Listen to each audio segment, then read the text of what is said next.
90% લોકોને ખબર નથી કે ફાયર પંપનું કુલિંગ સિસ્ટમ કેવી રીતે કામ કરે છે. એને સમજવા માટે આ વિડીયોને અંત સુધી જુઓ.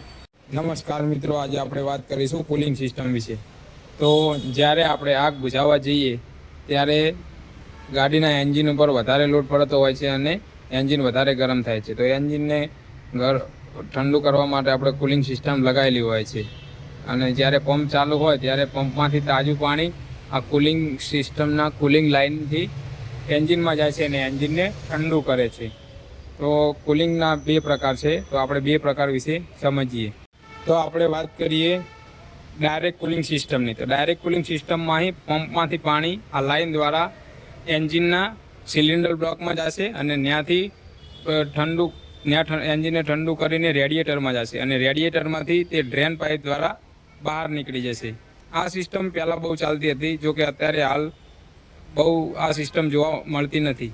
અત્યારે હવે બીજી સિસ્ટમ ચાલુ છે જેને ઇનડાયરેક્ટ કુલિંગ કહેવાય છે. ઇનડાયરેક્ટ કુલિંગની વાત કરીએ તો પંપમાંથી સીધું પાણી હીટ એક્સચેન્જરમાં જશે અને હીટ એક્સચેન્જરમાંથી રેડિએટરમાં જશે અને એન્જિનને ઠંડુ કરી અને આ પાણી પણ ડ્રેન વાલ્વ દ્વારા બહાર નીકળી જશે. આજકાલ આ સિસ્ટમનો ઉપયોગ વધારે પડતો થાય છે. હવે આ કુલિંગની બે સિસ્ટમમાંથી બે સિસ્ટમો વિશે તમને જણાવી દીધું. તો ઘણીવાર આ પ્રશ્ન ડીસીપીઓમાં પ્રાઇવેટ કંપનીમાં ઘણીવાર પૂછાતો હોય છે અને દરેક ડીસીપીઓ અને ફાયરમેનને આ પ્રશ્ન જાણવો ખૂબ જરૂરી છે. ત્યારે ગમે ત્યારે પૂછાઈ શકે.